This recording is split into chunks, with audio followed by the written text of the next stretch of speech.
Right guys and girls, this is a long playing review for The Sword of the Samurai on the AMSTRAD CPC, released by Zeppelin Games in 1992. So this is a bit of a hidden gem that we found suggested on a recent Amstream, where we were indeed looking for those hidden gems on the Amstrad, and everyone really quite liked this a lot. In fact though, the vast majority didn't even know this game existed. So, now, who fancies a budget Shinobi?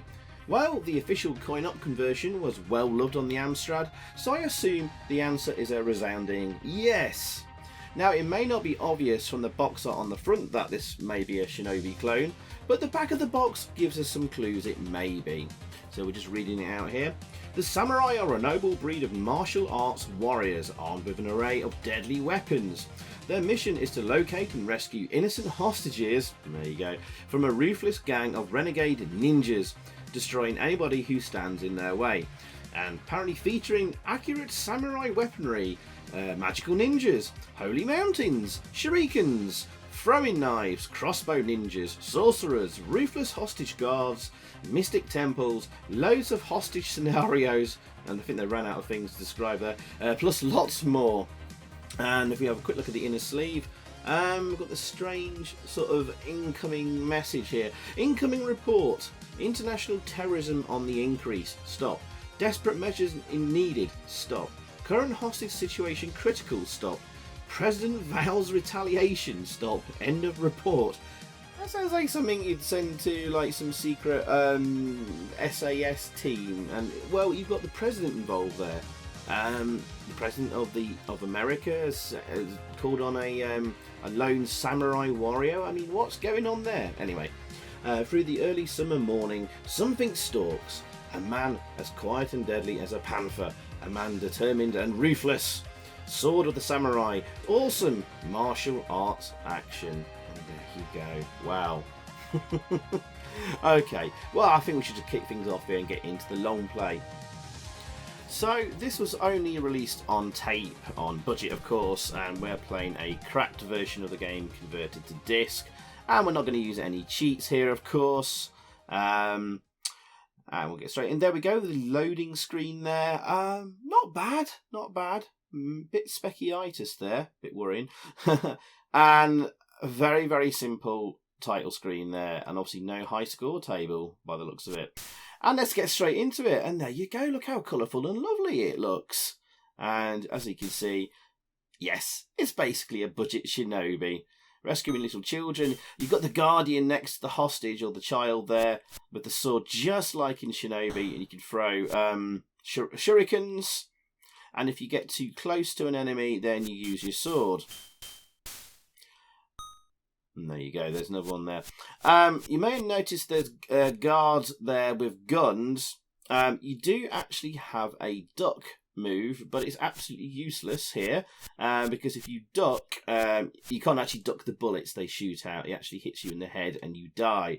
So you may wonder why there's a duck move in the game. Well, we'll talk about that. We'll talk about that in a minute, actually. Let's just have a little focus here on what we're seeing straight off. So yeah, lovely colourful graphics.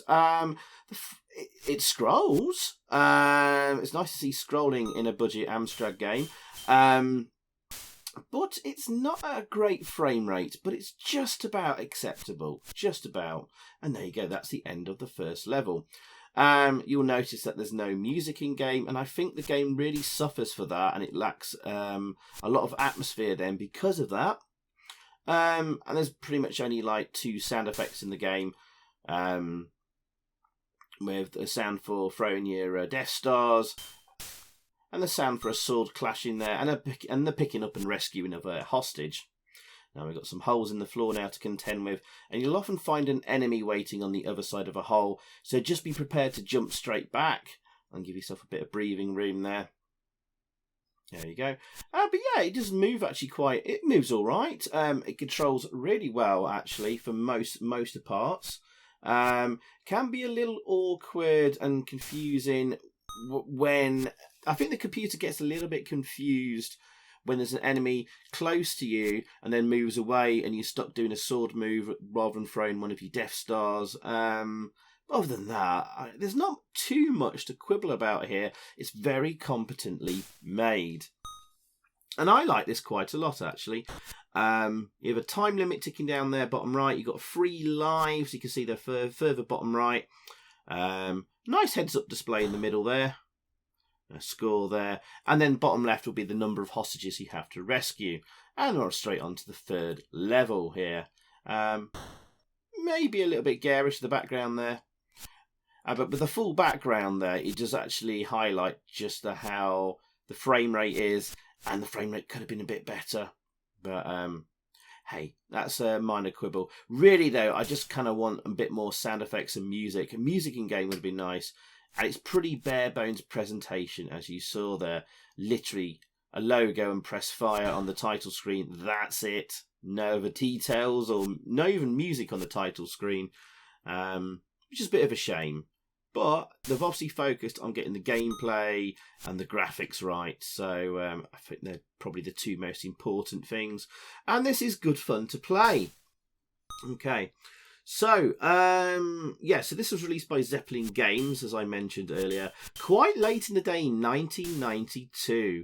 So a lot of people missed out on this game.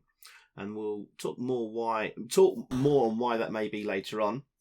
But we have talked about Zeppelin Games themselves before in our long-play review of Monument we did earlier this year on the channel. So go watch that if you're interested in knowing more about Zeppelin Games. But technically, Zeppelin still exists today, but as Eutechnics. Oh, we've got a new enemy here. The jumping guy that's kind of crouched. You may recognise him from Shinobi. But they still exist today as Eutechnics, Zeppelin do. Even if there seems to be little activity there from the company. But they Zeppelin themselves started producing budget games in 1988, but became a notable name on the shelves of stores as he went into the 90s alongside Codemasters. And they actually did some decent stuff, Zeppelin, actually. Credit to them. But yeah, technically, still going to this day. So well done, Zeppelin. So yeah, there's basically 8 levels in this game and then a final boss fight. And the manual tells us the object of the game is to rescue hostages who are being held against their will by a renegade martial arts gang. And the time limit there is basically, if it reaches 0, they kill the hostages, the meanies. Right, so this was coded by a guy named Brian Cross, who was perhaps best well known for Titanic Blinky, American Tag Team Wrestling, and Subway Vigilante, which the latter was a rip-off of Renegade, and sadly not very good. But this is actually pretty decent, as I said. Oh yes, and earlier, you may have been wondering what's the point of having a duck move when you can't actually duck anything. Well, it's slightly useful later on with some flying enemies we'll see, I think, on the next level, and the final boss attacks. But it's present because ducking in the ZX Spectrum version, of which this shares a lot of code with, it drops a crystal, which acts as a respawn point if you're killed. If I just read the Specky manual here, the samurai has the ability to drop a magical crystal by pulling down on flat ground. This means that the warrior will return to this spot after he's lost a life. The samurai can also pick up the crystal by the same method and take it with him to a later part of the level. This is completely missing from the Amstrad version, and it's also missing in the Amstrad manual. So that duck move has carried over from the ZX Spectrum game. But its purpose here is completely missing and now pointless. So also it kind of just shows that how much code was probably shared with the ZX Spectrum original and probably the sprites as well. Talking of other versions, well, the only other version Sword of the Samurai is on is the good old Specky, and it looks and plays pretty much identically.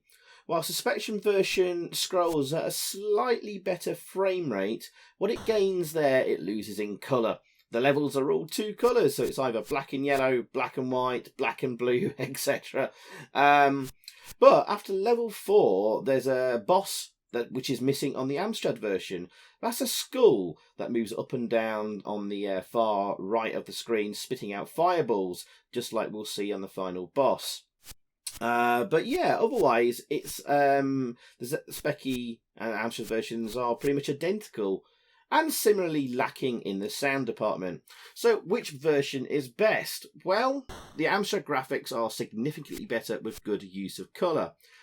In most levels anyway, but the Spectrum moves very slightly smoother and has that extra boss level and all that magical crystal gubbins, respawn points and stuff. So it's up to you to decide what makes the difference for you. Do you want the better colourful graphics, or do you want the slightly smoother and faster frame rate and the mid-game boss?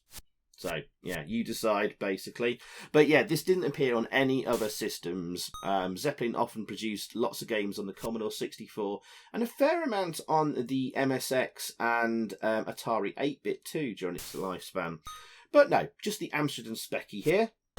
Now, I often look for magazine reviews, but sadly, this was never reviewed in Amstrad Action. Bit of a shame that, considering it's a 1992 release, so at this point in the commercial lifespan of the machine or whatever, not many new games, budget or full price, were being released on the Amstrad. So I've no idea why Zeppelin didn't send a review copy to the magazine, given this was quite decent, and you'd think they'd be desperate for the publicity on this one. So yeah, a real shame, as people like me, who were lapping up any new releases at all at the time on the Amstrad, completely missed out on this one, and I would have really, really enjoyed this. So, for my review, I would say, for a budget Shinobi, this is a pleasant find and quite a nice surprise. I really quite like this. It doesn't move and control as nicely as the official conversion, but can you really complain for £2 or £3 here? With that in mind, with this being a budget game, I'm gonna score this game an 8 out of 10. But if it had some music in game, I'd easily raise this to an 8.5. And I think, ladies and gentlemen, boys and girls, I think this is the not the penultimate level. Well, actually, technically, yes, it is. And then at the last level, well, really, it's just a boss fight. But I think we've got one more level after this, and then the boss fight. Hopefully, I'm not got mistaken. This is possibly the trickiest level of them all, because you've got these spawning, jumping ninjas and a lot of careful platforming there. With the little pink ninjas jumping out from below. Again, can't duck those bullets or whatever the hell they're shooting out. Yeah. So overall, yeah. I mean, I like the graphics. Unfortunately, the frame rate not being so good on the scroll there, it makes it look a bit more garish than it actually is. It's a little bit harder on the eyes. I don't know. Very limited sound effects. Just wish there was some music just to round it off. It would have made a huge difference to me, actually. A decent tune.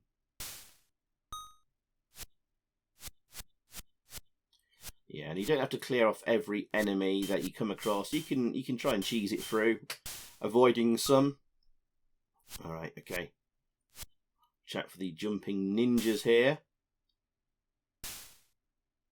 Now, normally we see those ninjas jumping out in Shinobi on the level where you're on the docks and they jump out of the water on you. This time they just appear from pits on this level, on the previous level. And the enemy AI isn't particularly clever or anything like that.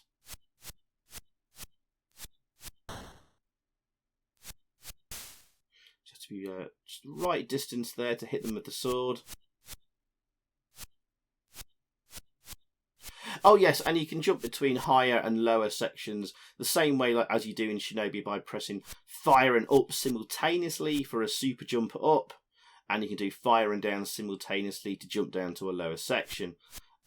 Yeah, you'll see this on this, basically the final level before the boss battle. You'll see a lot of jumping up and down between the upper and lower sections. And once you've figured out kind of how the enemies behave, it's not too hard, to be honest. Probably one of the easier budget games I completed. It does prove quite difficult in places. I'm making it look easier than it actually is. It took quite a few runs to get through in one go. But often it's just about perhaps taking things a little bit cautiously and putting distance between you and the difficult opponent that spawn, like the green ninjas or the red jumping ones.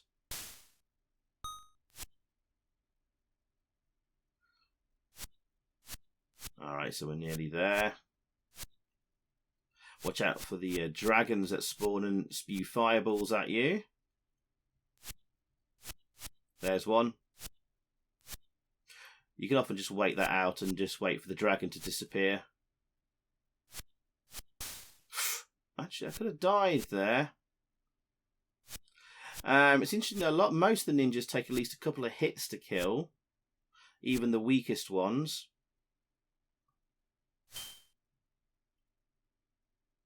Go really near the end now.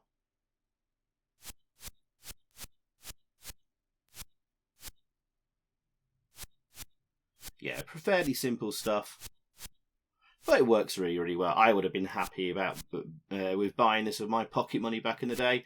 Do you agree in the comments below? And let me know if you would have been happy buying this with your pocket money back in the day. Let me know what your scores are for the game as well. What would you score this out of 10? As we get to the exit, and now on to the final bit with the boss battle. It looks like David Lopan from Big Trouble in Little China. I think they're meant to be fireballs, pretty similar to the fireball attacks from the first boss at the end of the first level in Shinobi. So just watch their pattern there, how they're bouncing around, and yeah, just keep throwing those Death Stars, and there you are. You are a real hero. And that's it. That's all there is to the game. No other ending other than that, but you kind of don't expect it on a budget release. No high score table, and back to the rather simple title screen. So there you go, that was The Sword of the Samurai. Let me know what you think to this game in the comments below. Let me know what you'd score this out of 10, and I'll see you all again very soon. Goodbye. So thanks for watching, guys. I hope you enjoyed that. If you did, please click a like below, leave a comment, and also subscribe if you haven't already. And over that way, there's another video for you to check out. Zypho, out.